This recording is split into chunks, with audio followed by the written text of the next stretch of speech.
everyone, welcome back to my channel. Today I'm going to be talking about the scholarship offers I got from the law schools that I got into. So specifically, I'm going to say whether or not I negotiated, if I found out when I got into the school or after, and basically if I had to do anything extra to hear about money from the school.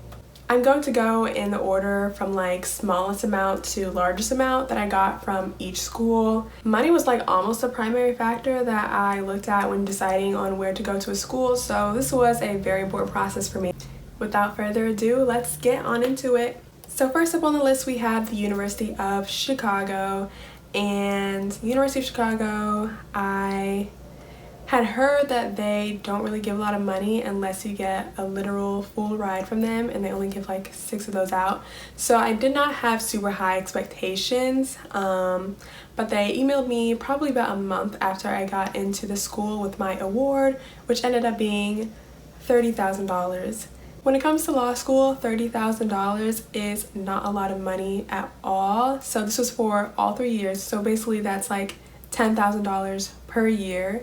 And law school is literally like $100,000 per year, so the $30,000 it was not doing anything for me. So once I got that, I was like, okay, it's not UChicago, and that's fine. Next up on my list is NYU, and if you watched my other video where I talked about my application process, I said that I interviewed for a scholarship there, and I actually didn't end up wanting the scholarship because I would have had to commit to 5 years of public service law directly after law school. And when I initially applied, I was like, okay, yeah, that's fine, whatever.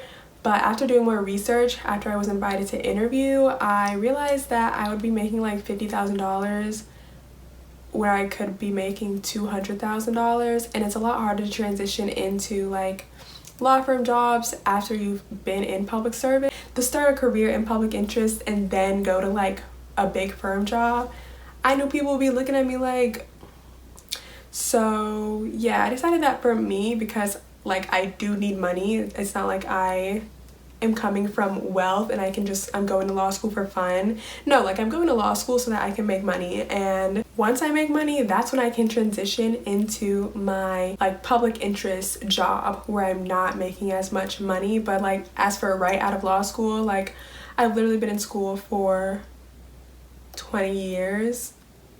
I'm going to law school to make money. I'm Black, like I don't have to be doing the public interest. That's someone else's job, you know? So yeah, that being said, I did not get the NYU Public Interest Scholarship, and for my financial aid, they gave me $38,000, which is similar to UChicago, that is just simply like not enough. So yeah. Oh, it also took forever to hear from NYU about my scholarship because they weren't going to tell me my offer until after I interviewed for the merit scholarship. So I got into NYU in like early January, like January 4th or something, and I didn't hear about the scholarship until April. But anyway, moving on, the next school I heard from, or the next on my list, is Boston, and Boston actually put my award in my acceptance letter, so I knew as soon as I got in that they were giving me $80,000. That's a pretty generous award, especially to give it to me like immediately, and I knew that like if I wanted to, I could probably have negotiated even higher for Boston, like probably close to a full scholarship, just because like I know they were pretty interested in me. But truth be told, like I never really was that interested in Boston. It was kind of a safety school for me, so I never even tried to negotiate just because I wasn't that interested.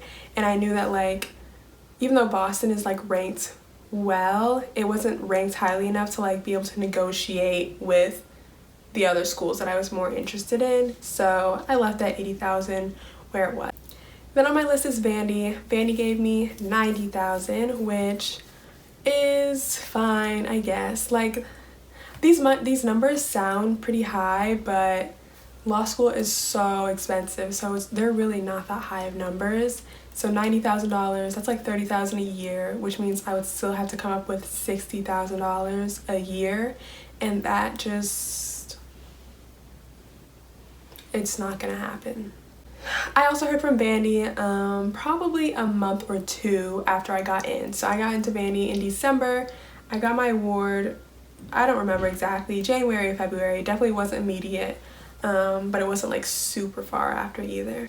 And then I heard from Duke. Duke was an interesting process because I did not interview to get into Duke, but they interview everyone who gets in for like financial aid consideration, which is an interesting like concept to me, because what are you interviewing me about?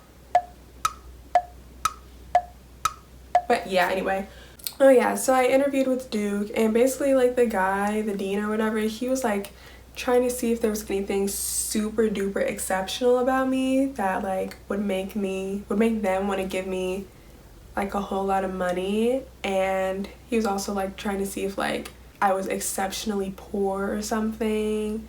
It's just, I don't know, I don't think I like that interview idea, because it's just like, excuse me, you in my business? Yeah, don't do that. I can probably tell you what you need to know in an email if it's that serious, you know? But I guess they're trying to be proactive, so I won't fault them for that. Anyway, Duke ended up giving me $112,000, which is honestly like a pretty good amount. That's probably like half of tuition maybe for 3 years. Yeah, so the $100,000 numbers I was saying earlier, that's like including cost of attendance, so including like an apartment and food and books and all that stuff. But tuition across the board is like $60,000 for these kind of schools. So 112, you know, once I got that number, I just put it on the back burner because I didn't really know. Like, I was like, okay, yeah, I would go to Duke, that'd be cool, but I wasn't like, yeah, Duke. Like, I wanted to see who else was talking, you know? Which brings me to my next number, and the number I actually ended up going with, which was Penn. And Penn gave me $121,000.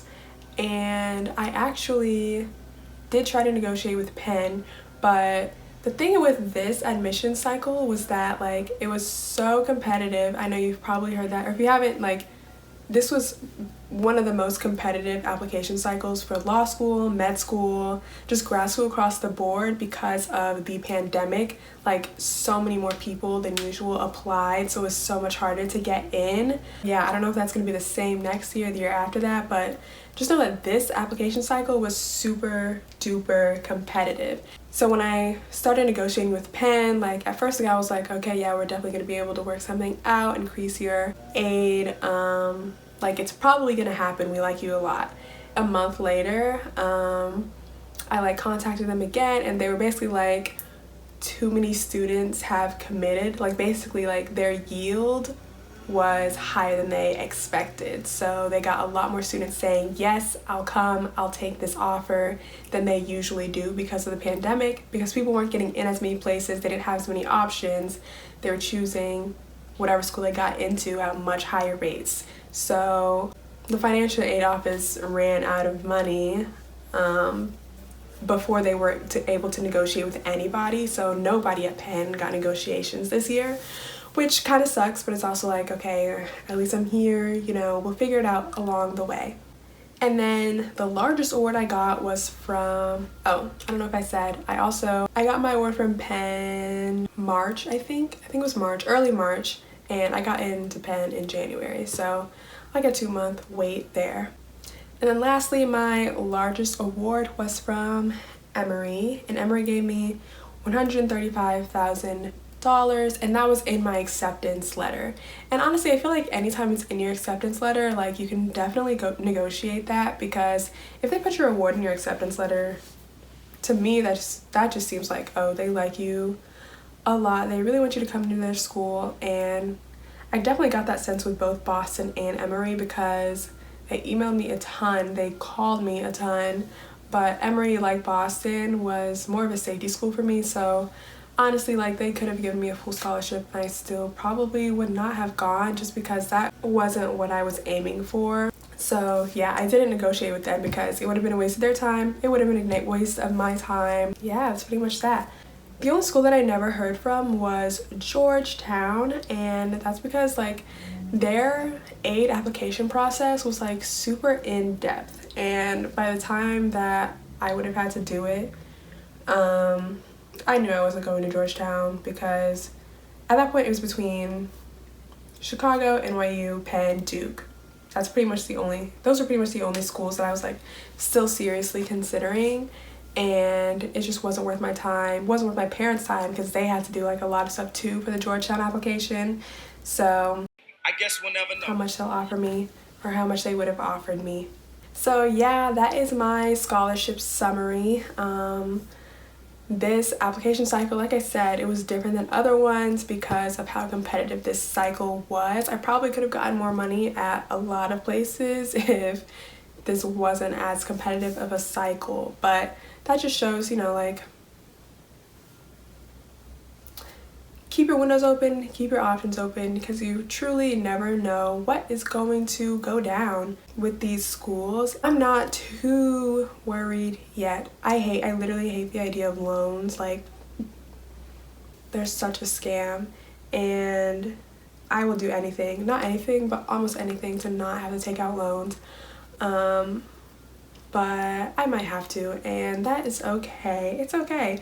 But also, like, I'm not too stressed because a lot of scholarships for law students become available your second and your third year, so I'm definitely going to try to apply to those. I'm also applying to a lot of outside scholarships right now to lower like the cost that I'm expected to pay, because when I start making money, like, I just want it to be my money. I don't want to have to pay to any loan company. I'm sorry, Sally Mae, this is not your income. This is my income. So yeah, honestly, if you have any scholarship recommendations, or if you just wanna send me some money, I'm just kidding. I don't expect you guys to send me any money.